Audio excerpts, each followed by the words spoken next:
নমস্কার বন্ধুরা, তোমরা সবাই কেমন আছো? আশা করি সকলে খুবই ভালো আছো। পম্পা সিম্পল কুকে সবাইকে স্বাগত। আজকে চলে এসেছি তোমাদের সঙ্গে ভীষণ হেলদি এবং খুব টেস্টি ঝটপট একটা স্কুল অফিসের টিফিনের রেসিপি শেয়ার করতে, যেটা হাতের কাছে থাকা উপকরণ দিয়ে খুবই কম সময়ে বানিয়ে নেওয়া হয়ে যায় আর বাড়ির বড় থেকে ছোট ভীষণ পছন্দ করবে। তাহলে চলো বন্ধুরা, কথা না বাড়িয়ে হেলদি টেস্টি টিফিনটা কিভাবে বানালাম একটা লাইক দিয়ে ভিডিওটা সম্পূর্ণ দেখার বন্ধুদের কাছে অনুরোধ রইল। সবার প্রথমে এখানে একটা মিক্সিং জার নিয়েছি আর এই জারের মধ্যে দেখো বন্ধুরা দিয়ে দিচ্ছি একটা মিডিয়াম সাইজের বাটির মাপ ধরে 1 বাটি সুজি। ওজন হিসেবে দেখতে গেলে এখানে 200 গ্রাম সুজি আছে। অবশ্যই যে কোনো কিছুর একটা মাপ ধরে নেবে, তাহলে রেসিপিটা একদম পারফেক্ট হবে। এখন এর মধ্যে দিয়ে দিচ্ছি ওই একই বাটির হাফ বাটি ফ্রেশ টক দই। দইয়ের বাটিটা ধুয়ে আরও দিয়ে দিচ্ছি হাফ বাটি জল। তার সঙ্গে দিয়ে দিচ্ছি কিছুটা পরিমাণ কুচনো নারকেল। নারকেলটা দিলে খেতে কিন্তু বেশি টেস্টি হয়, তবে তোমরা চাইলে এখানে হাতের কাছে না থাকলে নারকেলটা তোমরা বাদ দিয়েও রেসিপিটা বানাতে পারো। এবার এর মধ্যে দিয়ে দেবো, দেখো বন্ধুরা, একদম পাতলা পাতলা করে কেটে রাখা কয়েক টুকরো আদা, 3-4 টুকরো মতো আদা নিলাম। আদা দিলে কিন্তু ভীষণ সুন্দর একটা ফ্লেভার হয়, খেতে কিন্তু বেশ ভালো লাগে। আর ঝালের জন্য একটা কাঁচা লঙ্কা ব্যবহার করেছি। ঝালটা অবশ্যই তোমরা দেখে বুঝে দিবে। বাচ্চাদের জন্য বানাতে চাইলে এখানে লঙ্কাটা বাদ দিয়েও তোমরা বানাতে পারো। তো লঙ্কাটাকে একটু ভেঙে দিলাম। যেহেতু এখানে টক দই দিয়েছি, স্বাদের ব্যালেন্স ঠিকঠাক রাখার জন্য হাফ চা চামচ এখানে চিনি দিলাম। এতে কিন্তু বন্ধুরা মিষ্টি হবে না, তবে খেতে খুব ভালো লাগবে। এবার এটাকে ঢাকনা লাগিয়ে দিয়ে খুব ভালোভাবে একটা মিহি পেস্ট করে নিয়েই ফিরে আসছি। এরপর একটা মিক্সিং বোল এখানে নিয়ে নিলাম। তার মধ্যেই দেখো বন্ধুরা পেস্ট করা সুজিটা এর মধ্যে ঢেলে দিচ্ছি।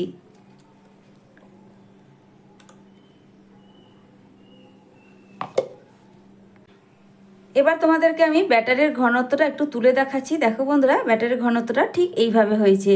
এখানে সামান্য একটু মিক্সিং জারটা ধুয়ে জল দেব, খুব বেশি কিন্তু জলের প্রয়োজন নেই। একদম অল্প পরিমাণ, চা চামচের 2 চামচ মতো জলের ব্যবহার করতে হবে। তো দেখো মিক্সিং জারটা ধুয়ে সামান্য একটু জল নিয়ে নিলাম। খুব ভালো করে জল এখন মিশিয়ে নেব।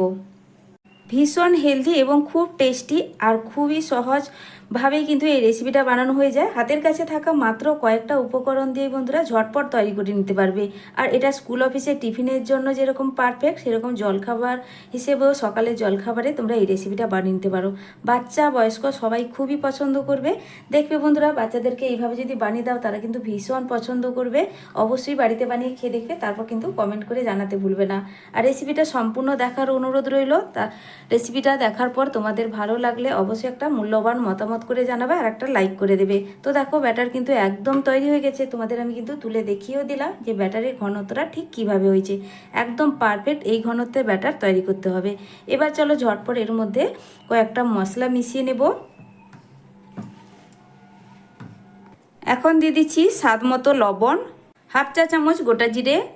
তো বন্ধুরা, সব শেষে দিয়ে দিচ্ছি দেখো ইনো পাউডার। তবে এই প্যাকেটের পুরোটা এখানে দিচ্ছি না, আমি কিন্তু অর্ধেক পরিমাণ এখানে ব্যবহার করব। খুব বেশি কিন্তু প্রয়োজন নেই। ইনোর জায়গায় তোমরা কিন্তু বেকিং সোডা চা চামচের 3 ভাগের 1 ভাগ ব্যবহার করতে পারো, তাহলে কিন্তু রেসিপিটা খুবই ভালো হবে, স্পঞ্জি জালিদার হবে। তো দেখো বন্ধুরা, ঠিক এই পরিমাণ দিয়েছি আমি। ইনো অ্যাক্টিভ করার জন্য দিয়ে দিচ্ছি 1 চামচ জল। খুব ভালো করে কিন্তু সুজির ব্যাটারের সঙ্গে মিশিয়ে নিতে হবে সব মশলা এবং ইনো। আমার চ্যানেলে নতুন বন্ধু পুরনো বন্ধু সবাইকে স্বাগত। তোমাদের জন্য অনেকটা ভালোবাসা বন্ধুরা। তোমরাও আমাকে ভালোবাসা দিয়ে আমার পাশে থেকো।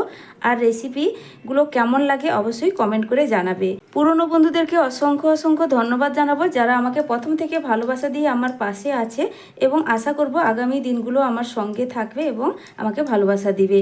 আর নতুন বন্ধুরা, আমার রেসিপিটা সম্পূর্ণ দেখার পর চ্যানেলটা একটু ঘুরে দেখারও অনুরোধ রইল। যদি আমার চ্যানেলের রেসিপিগুলো তোমাদের পছন্দ হয় তাহলে অবশ্যই চ্যানেলটিকে সাবস্ক্রাইব করে রাখবে, এইভাবে সহজ সহজ রেসিপি পাওয়ার জন্য। আর ভালোবাসা দিয়ে পাশে থাকবে, সঙ্গে থাকবে বন্ধুরা। তো দেখো ব্যাটার কিন্তু একদম রেডি হয়ে গেছে। তো দেখো আগের থেকে কিন্তু ব্যাটারটা অনেকটাই এইভাবে ফুলে ফেপে গেছে, যেহেতু ইনো পাউডার দেওয়া হয়েছে। তো সব শেষে এখানে একটা নিয়ে নেবো থালা। তো দেখো বন্ধুরা, আমি এখানে একটা ছোট থালা নিয়ে নিয়েছি। এরকম ধরনের থালা সবার বাড়িতেই থাকে কম বেশি। তো আজকে এই থালার মধ্যেই টিফিনটা বানিয়ে নেব। প্রথমে দিয়ে দিচ্ছি এর মধ্যে সামান্য একটু রিফাইন্ড অয়েল।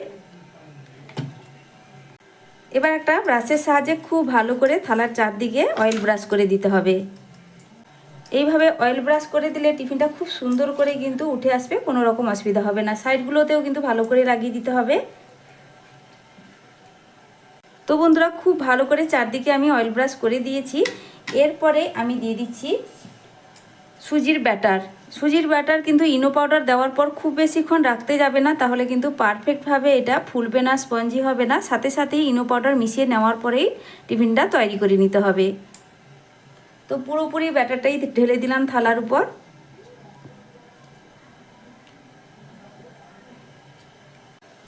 সুজির পুরো ব্যাটারটা ঢেলে দেওয়ার পর এটাকে কিন্তু হালকাভাবে একটু ট্যাপ ট্যাপ করে দিতে হবে, তাহলে খুব ভালোভাবে এটা সেট হয়ে যাবে।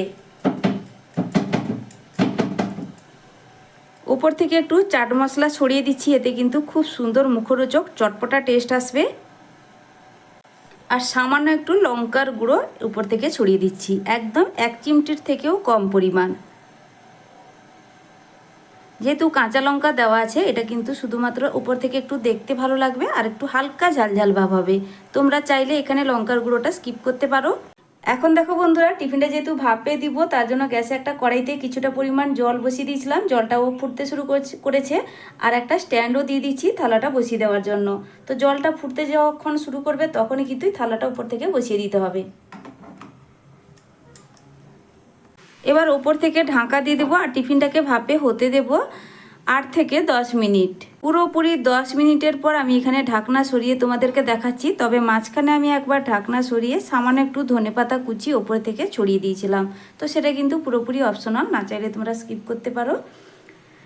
এবার এই থালাটাকে আমি তুলে নেব, গ্যাসের ফ্লেম বন্ধ করে দিলাম। তবে হ্যাঁ বন্ধুরা, আমি কিন্তু সাথে সাথে থালা থেকে এটাকে তুলে নেব না, একটু ঠান্ডা করে নেব, তারপরে এটাকে তুলবো। তো বন্ধুরা এখন পুরোপুরি ঠান্ডা হয়ে গেছে। এবার এটাকে আমি তুলে নেব। প্রথমে একটা স্প্যাচুলা দিয়ে সাইডটা ছাড়িয়ে নিচ্ছি। খুব সহজেই কিন্তু ছেড়ে যাবে, যেহেতু তেল ব্রাশ করা ছিল। ছুরি দিয়েও তোমরা কিন্তু সাইডটা এইভাবে ছাড়িয়ে নিতে পারো, খুব সহজে কিন্তু বন্ধুরা উঠে আসবে। তো দেখো বন্ধুরা, খুব সুন্দর করে সাইডটা ছাড়িয়ে নিয়েছি। এবার এটা কিন্তু সহজেই উঠে আসবে।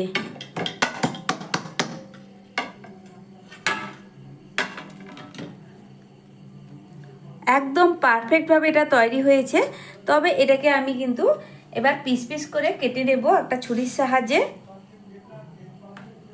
একদম নরম তুলতুলে স্পঞ্জি জালিদার তৈরি হয়েছে কিন্তু বন্ধুরা।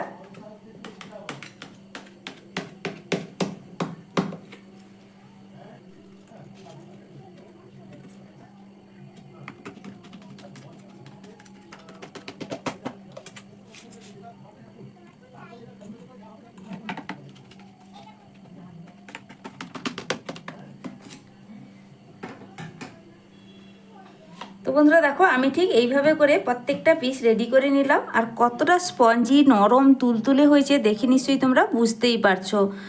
একদম তৈরি হয়ে গেছে এই টিফিনটা খাওয়ার জন্য। তোমরা চাটনি, সস সব কিছুর সঙ্গেই খেতে পারো। যে কোনো চাটনির সঙ্গেও কিন্তু এটা খেতে ভালো লাগবে, বাদাম চাটনি, টমেটো চাটনি সব কিছুর সাথে। এবার এটাকে কিন্তু আমি আরও একটু টেস্টি করে বানিয়ে নেব। তো তার জন্য আমি কি করছি তোমরা দেখতে থাকো। এবার বসিয়ে দিলাম গ্যাসে একটা ফ্রাইং প্যান আর সামান্য একটু রিফাইন্ড অয়েল দিয়ে দিচ্ছি, খুব বেশি কিন্তু দেওয়ার প্রয়োজন নেই। 4 চামচের 1 চামচ রিফাইন্ড অয়েল দিলাম। দিয়ে চারদিকে ভালো করে তেলটা ছড়িয়ে দেব।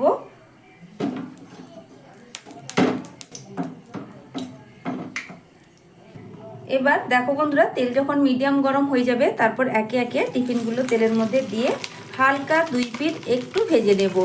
তাতে 2 সাইড হালকা সুন্দর একটা কালারও আসবে আর খেতেও কিন্তু খুব ভালো লাগবে।